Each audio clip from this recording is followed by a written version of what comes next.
Isn't it crazy how one global event could reduce all of our interactions to the four corners of a two-dimensional screen? Like, I don't think we ever truly felt like our phones or monitors were unbearable until we had to actually live in them. And I think if you're watching this, you'll agree with me that from in here, things look very, very different. They looked especially different for me when I decided to run for Congress this year while in the midst of a global pandemic.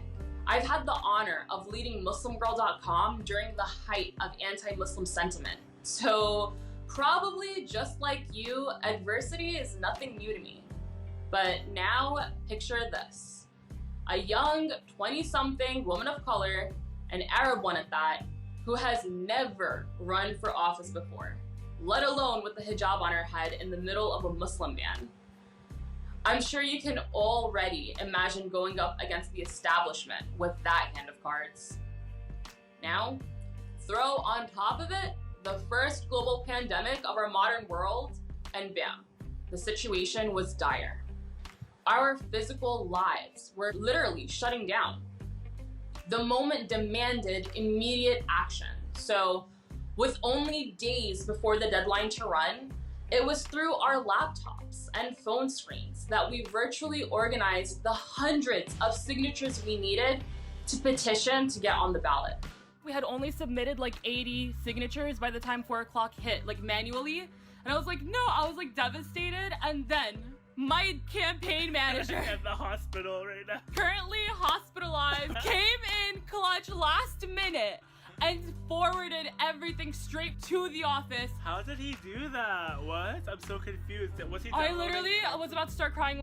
Then it was in a shoddy Zoom conference call where I sat before a judge in a virtual courtroom without a lawyer so that another older white man could challenge our place on the ballot for 13 hours straight, manipulating every law they could to get our voices disqualified from being counted. And then it was in a FaceTime call that I got to tell my mother that in defiance of it all, her daughter became the first Muslim woman to ever get on the federal ballot in New Jersey. It's official, your daughter is on the ballot to run for Congress. Really? I made it on the ballot, Mama. MashaAllah. First Muslim woman to ever run for federal office in the history of New Jersey. MashaAllah. That's fantastic news. I had to share that moment with my mother through another two-dimensional screen because in the same week that we announced my race for Congress, I got another call telling me that my mother was diagnosed with the coronavirus. It's from within the four corners of our screens and outside of social distancing reach that we celebrated birthdays, tried our best to celebrate our holy month of Ramadan, and even broke out of the screen to celebrate my brother's college graduation from outside of the four corners of my mother's hospital window where she was recovering from the virus. We stretched out technology as far as it could go to say, I love you and I'm there for you. But even though it feels like it, social isolation does not stop time. It's within these four corners that we witnessed the lynching of George Floyd, far and detached from each other. It seemed to play on a loop before our collective eyes over and over again. It's within these screens that we have not only bore witness to injustice once again, but have also been reminded of the immortal spirit of protest and the power of our voices.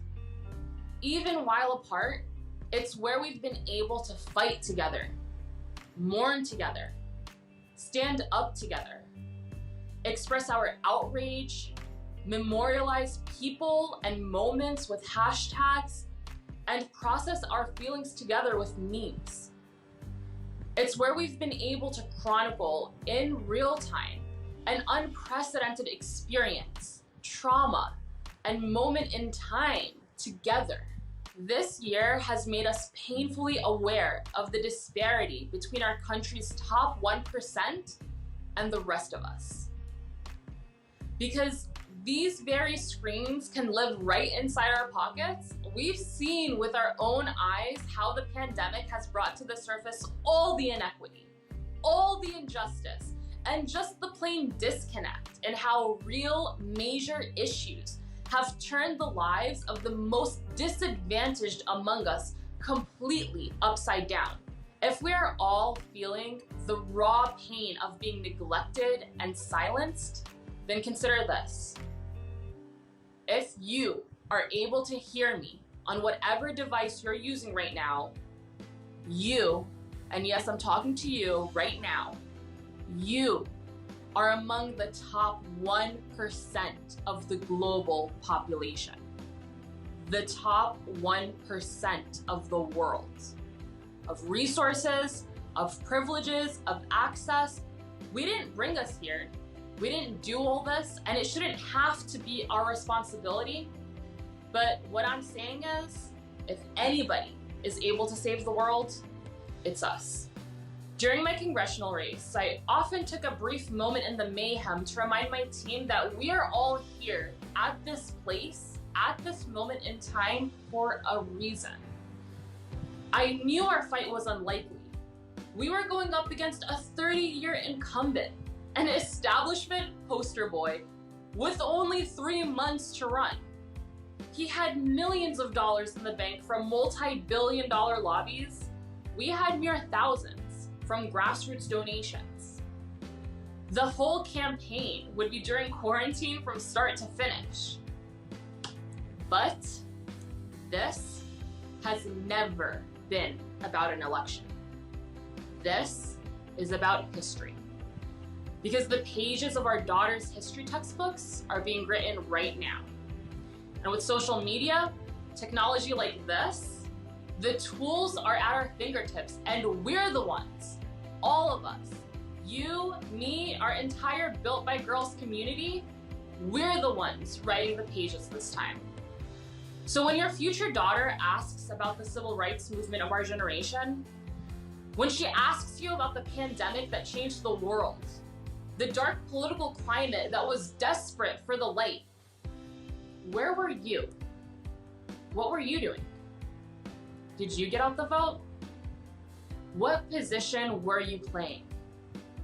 Because I want to be able to look at my future daughter in the face and tell her that right now, I was thinking of her and saying, I love you, and I'm there for you.